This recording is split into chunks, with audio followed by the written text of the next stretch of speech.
We also have on the phone call Rebecca Norris Webb. Rebecca, could you tell us a little bit more about your project? Yes. For 7 years, I photographed predominantly in zoos, aquariums, and natural history museums in some 25 cities around the world, exploring the complicated and vulnerable relationship that exists between people and animals in cities.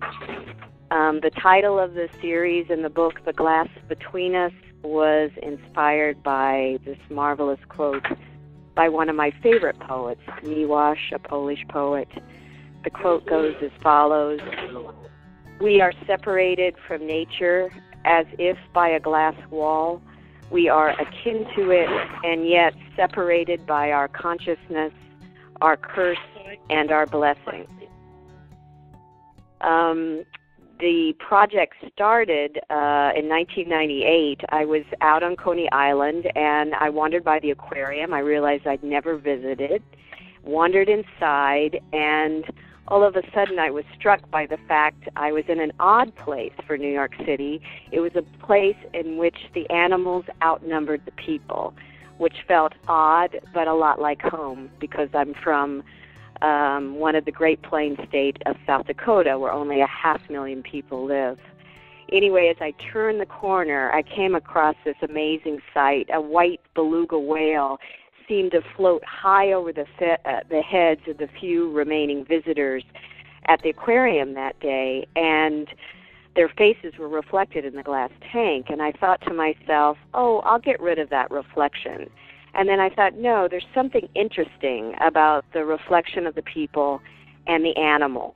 And that little seed of an idea 7 years later led to the book, The Glass Between Us. It's really great work. I really love all the images in it. The cover shot really broke my heart to see the giraffe looking like he's nibbling a leaf whenever he's actually just...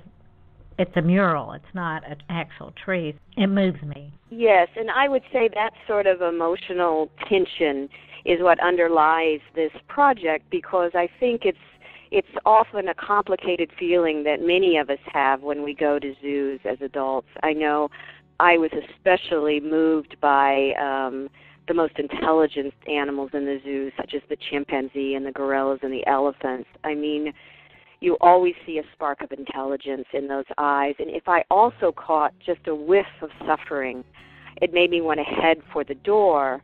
But then just at the same time, I felt almost overcome or in awe of the beauty of these creatures, and that made me want to get even closer to them. And I think that tension, that emotional complexity, is what underlies the project and many of our reactions to looking at animals in captivity as adults. I would like to say, generally speaking, though, that the 6 photographers you've selected have been, with the exception of Camille, who will be very active in educating the larger audiences, not just creating a pretty book or putting up a quick show. They're really dedicated to promoting an ideal and a passion that you don't find in as Janis has said, in advertising or commercial photography for the most part. And as you know, the lone representative of Blue Earth Alliance's board, just would like to thank each of them as profoundly as possible for taking all the effort and work that they do and furthering our collective need to feel the world and not just see it.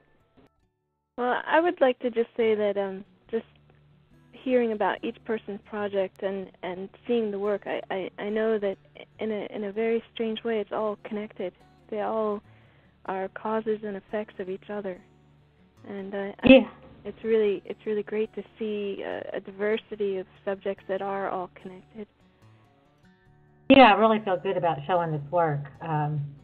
Because it's meaningful, because I am one of the photographers that has a passion about trying to get the world to look at things in a different way. You know, I really look forward to seeing this show on the walls. Me too. And seeing people's reaction, because, you know, we're here in the heart of oil country. And so, you know, they have a different perspective. So, anyway. You bet. And having it there is taking it out of the realm of just preaching to the choir. You're in a place where some of the issues that we bring up are not always welcome. Thank you, Phil, for being on the call and forming Blue Earth Alliance. And thank you, Adam, Rebecca, and Camille for being on the call as well. And thank you, listeners. This is Tammy Cromer-Campbell at tccphotogallery.com. Give a gift this year that inspires social change.